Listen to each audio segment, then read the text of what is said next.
साध्वी प्रेम बाईसा की हुई रहस्यमयी मौत से हर कोई हैरान है। रोज कुछ ना कुछ ऐसा नया सामने आता है जिससे उनकी मौत की गुत्थी और ज्यादा उलझ जाती है। शुरुआत में लगा कि साध्वी प्रेम बाईसा की मौत एक सुसाइड है, लेकिन अब ये साफ हो चुका है कि साध्वी की मौत के पीछे है एक बहुत बड़ी साजिश। जी हाँ, बहुत बड़ी साजिश, क्योंकि कुछ ऐसे खुलासे हो रहे हैं जो बेहद चौंकाने वाले हैं। 2 दिन पहले अचानक से खबर आती है कि साध्वी प्रेम बाईसा की मौत हो गई है। पूरे देश में हड़कंप मच गया, भक्तों के बीच शोक की लहर दौड़ गई। सबको लगा कि उनकी चहेती गुरु साध्वी प्रेम बाईसा अचानक ऐसे कैसे दुनिया छोड़ के चली गई। लेकिन आपको बता दें कि अब जो तथ्य सामने आ रहे हैं वो बहुत ही चौंकाने वाले हैं। अब सीधे सीधे ये बात समझ आ रही है कि ये मामूली मौत नहीं है, ना सुसाइड है, ना बीमारी से मौत है, ये एक बहुत बड़ी साजिश है। चलिए आपको सिलसिलेवार तरीके से बताते हैं कि आखिर इसमें पूरा मामला क्या है। साध्वी के पिता वीरमनाथ के मुताबिक साध्वी की कई दिनों से तबीयत थोड़ी खराब चल रही थी। उन्होंने हॉस्पिटल से किसी को बुलाया। दरअसल एक कंपाउंडर आया, उसने साध्वी को इंजेक्शन लगाया। कंपाउंडर के इंजेक्शन लगाते ही उनकी तबीयत और बिगड़ गई। कुछ ही सेकंड में महज साध्वी की तबीयत इतनी खराब हो गई कि वो अपने आश्रम के गेट तक ले जाते बेहोश हो गई। और फिर जब उन्हें अस्पताल ले जाया गया तो पता चला कि साध्वी की मौत हो चुकी थी। तो यहाँ सवाल ये उठता है कि आखिर खांसी जुकाम में इंजेक्शन लगाने की क्या नौबत आ गई। नॉर्मल दवाइयों से भी काम चलता है, और ये इंजेक्शन कंपाउंडर ने क्यों लगाया? क्या कोई डॉक्टर मौजूद नहीं था? आखिर डॉक्टर को क्यों नहीं बुलाया गया? साथ ही आपको बताएं कि साध्वी की मौत हुई, कुछ सवाल उठे। कहा गया कि इंजेक्शन से मौत हुई है, लेकिन फिर से एक ऐसी चीज सामने आई जिससे बवाल मच गया। दरअसल साध्वी के इंस्टाग्राम अकाउंट से एक पोस्ट आता है उनकी मौत के 3 घंटे बाद, जिसे उनका सुसाइडल नोट माना गया। लेकिन वो सुसाइडल नोट नहीं था, उसका भी खुलासा हो चुका है। पहले आप वो नोट देखिए कि आखिर उनके इंस्टाग्राम से उनकी मौत के 3 घंटे बाद क्या पोस्ट किया गया था। पूज्य सभी संतों को प्रणाम। मैंने हर एक क्षण सनातन प्रचार के लिए जिया है। दुनिया में सनातन धर्म से बड़ा कोई धर्म नहीं है। आज अंतिम विश्वास तक मेरे दिल में सनातन ही है। मेरा सौभाग्य है कि मैंने सनातन धर्म में जन्म लिया और अंतिम श्वास भी सनातन के लिए ली।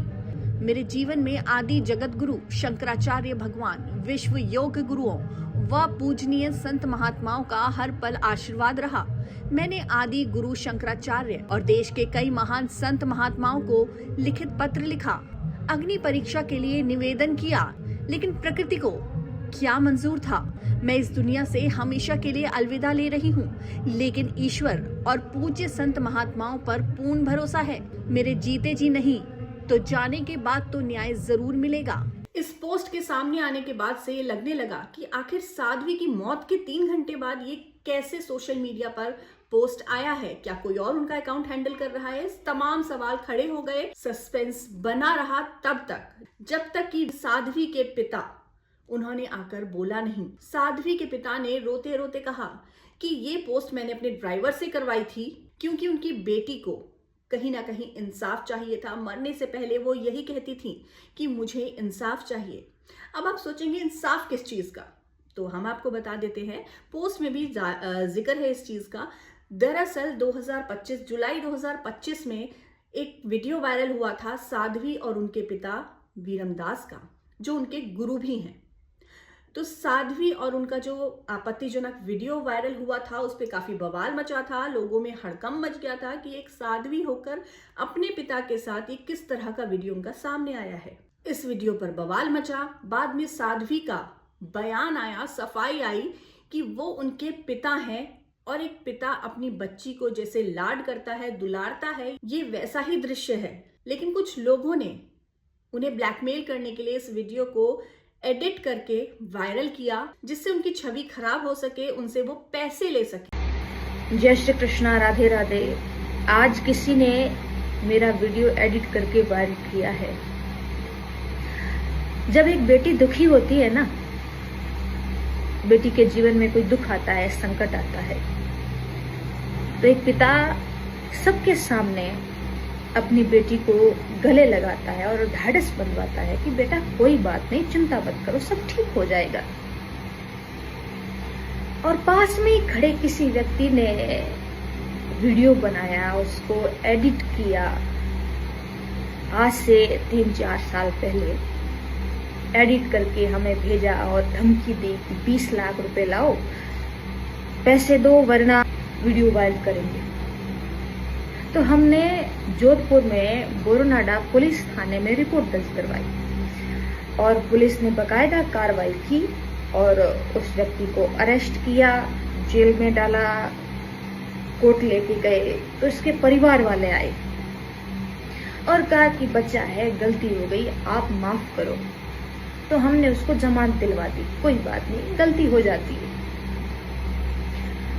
लेकिन अब उसने मौके का फायदा उठा करके उस एडिट वीडियो को वायरल किया है। और इसी बात को लेकर उन्होंने कई मठाधीशों, कई बड़े बड़े साधुओं के साथ संपर्क किया था कि आप मेरी अग्नि परीक्षा लीजिए, मेरे दिल में ऐसा कुछ भी नहीं है, ये बाप बेटी के बीच का एक साफ सुथरा और पवित्र रिश्ता है। लेकिन इस तरह का कोई कुछ नहीं किया गया था, कोई अग्नि परीक्षा नहीं ली गई थी, लेकिन उन्होंने अपनी तरफ से ये बात कही थी। और जो इंस्टाग्राम पोस्ट था जो उनकी मौत के 3 घंटे बाद आया, उसमें भी यही लिखा था कि उन्हें इंसाफ जीते जी नहीं तो मरने के बाद जरूर मिलेगा। उन्होंने अग्नि परीक्षा की भी बात की है, तो कहीं ना कहीं ये उस वीडियो के साथ कनेक्ट होता दिख रहा है। और अब उनकी मौत के बाद उसी सवाल को फिर से उठाया गया है। तो यहाँ पे 3 पहलू थे। मौत से पहले इंजेक्शन जिससे उनकी तबीयत खराब हुई, मौत से 6 महीने पहले उनका एक वायरल वीडियो जिसका जिक्र उन्होंने अपने सुसाइड नोट में भी किया है, जो सुसाइड नोट उनके मौत के 3 घंटे बाद सामने आया। सवाल उनके पिता वीरम दास पर भी उठ रहा है। आखिर वो क्यों साध्वी की मौत के बाद उनका पोस्टमार्टम नहीं कराना चाहते थे? शुरुआत में उन्होंने पोस्टमार्टम कराने के लिए मना कर दिया था, हॉस्पिटल की एम्बुलेंस लेने के लिए मना कर दिया था।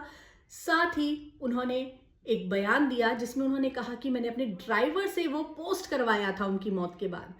तो क्या साध्वी के अकाउंट का, सोशल मीडिया का, फोन का, सबका एक्सेस हर किसी के पास था? ये जो पोस्ट की थी मेरी गाड़ी में बैठ के ड्राइवर ने मैंने करवाई वो पोस्ट मैंने करवाई 2-2.5 घंटे बाद थी, आप देख लेना।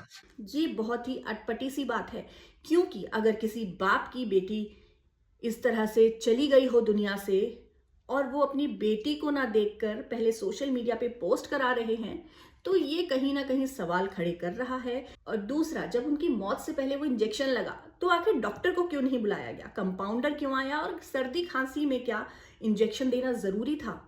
ये सब बातें तो जांच में जरूर सामने आएंगी, लेकिन सवाल तो अभी उठ रहे हैं, क्योंकि ये कोई आम मौत नहीं हुई है। ये एक साध्वी की मौत है जिसके लाखों फॉलोअर्स हैं, जो उनको फॉलो करते थे, जो उनको मानते थे, अपना गुरु मानते थे।